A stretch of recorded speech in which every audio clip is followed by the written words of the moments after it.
Hello student, welcome back to my channel. I am doctor Chetna Rathore और आप यहाँ पर हैं प्रमाण मैथ्स में the proof of excellent. Student, हमने कल इस वीडियो में आपको समझाया था कि कैसे डाउनस्ट्रीम और अपस्ट्रीम के क्वेश्चंस आप बहुत इजीली कर सकते हैं। कंसेप्ट मुझे लगता है आपको सारा समझ में आ गया है। तो हम इसका एक और क्वेश्चन आज ट्राई करते हैं। Let's go. देखिए, ये क्वेश्चन आपके सामने है। A boat goes 24 kilometre upstream, कल बताया था अपस्ट्रीम क्या होता है, and 28 kilometre downstream in 6 our.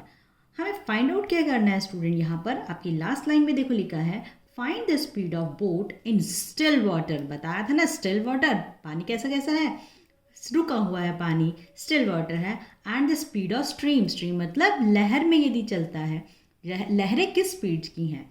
और हमने कल डाउन स्ट्रीम, ऐसे सारा कंसेप्ट आपको कल समझाया था। होप आपने इस वीडियो को ज़रूर देख लिया होगा। चलिए फिर स्टार्ट करते हैं इस क्वेश्चन को। जैसे कल समझा था वैसे ही हमें सपोज करना पड़ेगा। सबसे पहले जो जो चीज़ें हमें फाइंड आउट करनी है हम वहीं से स्टार्ट करते हैं। क्वेश्चन करने के लिए दो तरीके होते हैं, जो गिवन है वहाँ से स्टार्ट करो या जो निकालना है आपको उस वहाँ से स्टार्ट करो। तो हम यहाँ पर कौन सा मेथड यूज़ कर रहे हैं, जो चीज़ हमें फाइंड आउट करनी है। देखो, हमें निकालना है find the speed of boat in still water. तो हम सपोज कर लेते हैं let the speed of boat in still water. आपने ले लिया, स्पीड हमेशा किस में होगी स्टूडेंट, किलोमीटर पर आवर में, है ना। मीटर पर सेकंड में भी हो सकती है, पर यहाँ पर सारी हमें किलोमीटर और आवर दिया है तो हमने किलोमीटर पर आवर यूनिट लिया। अब हमें क्या निकालना था, और स्पीड ऑफ स्ट्रीम भी निकालनी है। हम स्ट्रीम को लिख लेते हैं y किलोमीटर पर आवर। दोनों हमने सपोज कर लिया, ये फाइंड आउट करना है। अब कल आपको बताया था अपस्ट्रीम। अपस्ट्रीम में क्या होता है, बोट आपकी जा रही है लहरों से अपोजिट। जैसे आप किसी मॉल में गए होंगे, आपने एलिवेटर देखा है ना। आप यदि नीचे उतर रहे हैं एलिवेटर के साथ तो आपकी स्पीड, और आप अपने आप भी उतरने लग जाओ तो आपकी स्पीड क्या हो जाएगी, इंक्रीज हो जाएगी। पर यहाँ पर क्या हो रहा है, डायरेक्शन उल्टी उल्टी है। स्पीड डायरेक्शन, आपकी जो बोट की स्पीड है और जो आपकी स्ट्रीम की स्पीड है दोनों अलग है। तो अपस्ट्रीम में हम क्या करते हैं, माइनस करते हैं, कल भी बताया था।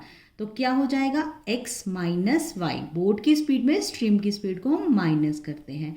और डाउन स्ट्रीम में जहाँ पर आप जैसे एलिवेटर से नीचे उतर रहे हो और साथ साथ खुद भी नीचे उतर रहे हो तो आपकी स्पीड भी बढ़ गई ना, तो वहाँ पर ऐड करते हैं। तो बोट की स्पीड स्टिल वाटर में थी x, अब स्ट्रीम में क्या हो जाएगी, स्ट्रीम में ऐड हो जाएगी बोट की स्पीड।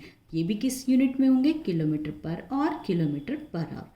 अब अकॉर्डिंग टू क्वेश्चन देखो क्या लिखा हुआ है, 24 kilometre upstream and 28 kilometre downstream. तो अकॉर्डिंग टू क्वेश्चन लिखें स्टूडेंट, डिस्टेंस कितना दिया हुआ है, डिस्टेंस है अपस्ट्रीम में 24 kilometre upstream and 28 kilometre in downstream. तो अकॉर्डिंग टू क्वेश्चन टाइम भी दिया हुआ है, टाइम गिवन कितना है 6 और इन दोनों के लिए। बच्चे, स्पीड किसके इक्वल होती है, स्पीड का यदि हम फॉर्मूला लिखें डिस्टेंस अपॉन टाइम, और टाइम का फॉर्मूला लिखें तो डिस्टेंस अपॉन स्पीड। हमें क्या लिखना है, डिस्टेंस अपॉन स्पीड। याद रखना है हम यहाँ पे कौन सा फॉर्मूला अप्लाई कर रहे हैं, time equal distance upon speed. क्यों कर रहे हैं ये हम, क्योंकि यहाँ पर टाइम गिवन है बट दो का गिवन है, अपस्ट्रीम का भी और डाउनस्ट्रीम का भी। तो लिख लेते हैं 24 किलोमीटर अपस्ट्रीम है, x माइनस 4 ये टाइम बन गया।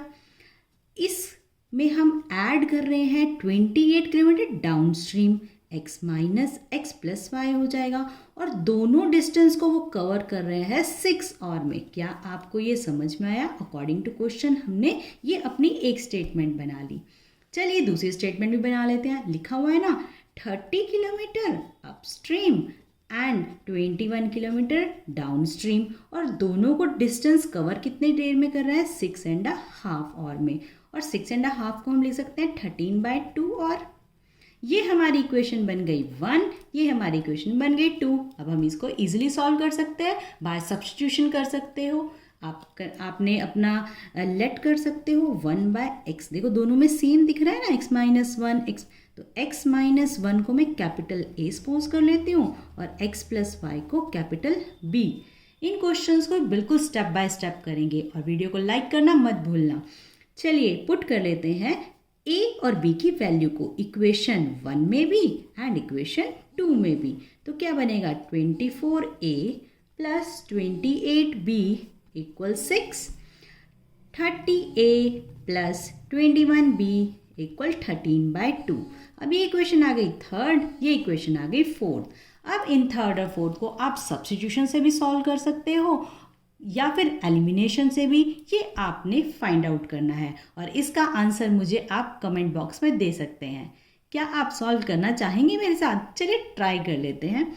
अब मैं सब्स्टिट्यूशन लगाती हूँ, सब्स्टिट्यूशन मेथड।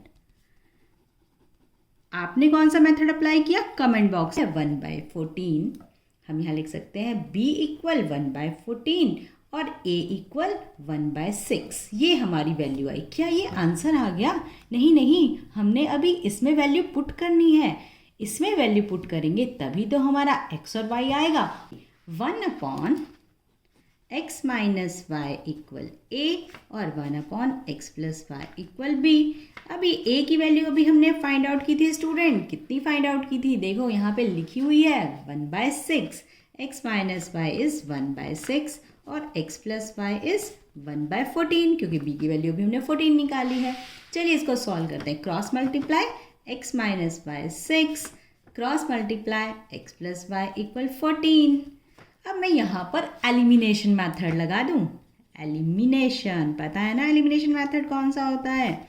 हम अपना दो इक्वेशन सॉल्व करने के लिए, लीनियर इक्वेशन सॉल्व करने के लिए एलिमिनेशन मेथड लगाते हैं। दोनों इक्वेशन को एक दूसरे के अपॉन में लिख लेते हैं। देखो हम y को एलिमिनेट करते हैं, एक y माइनस है एक y प्लस है, तो मैं दोनों को ऐड कर देती हूँ। तो 2x, ये तो कैंसिल आउट ही हो गया और ये कितना बनेगा स्टूडेंट? 20। तो x कितना हो गया? 20। स्टूडेंट देखो हमें x निकालना था, फाइंड आउट करना था ना। तो speed of boat in still water कितनी आ गई? 10। x इक्वल 10, 2x इक्वल 20 था, x इक्वल 10। तो ये होगी हमारी speed of boat in still water. और यूनिट लिखना मत भूलना, 10 किलोमीटर पर आवर। ठीक है, चलिए अब यहाँ x की वैल्यू दूसरे में पुट कर देते हैं। क्या बनेगा? 10 plus y equal two 14, y equal 4। तो y क्या था? Speed of stream. तो स्पीड ऑफ स्ट्रीम कितना आ गया? 4 kilometre per hour. Hope you can understand this question very easily. आपके साथ ये क्वेश्चन टैग किया है, आप इस क्वेश्चन को सॉल्व करना। सेम मेथड है और मुझे कमेंट बॉक्स में इसका आंसर देना। हो सके तो सॉल्यूशन भी टैग कर देना। देखेंगे आपने कौन सा मेथड लगाया है, एलिमिनेशन या substitution. Okay student, take care, bye bye. मिलते हैं नेक्स्ट वीडियो में, तब तक ये वाली वीडियोस ज़रूर देखना।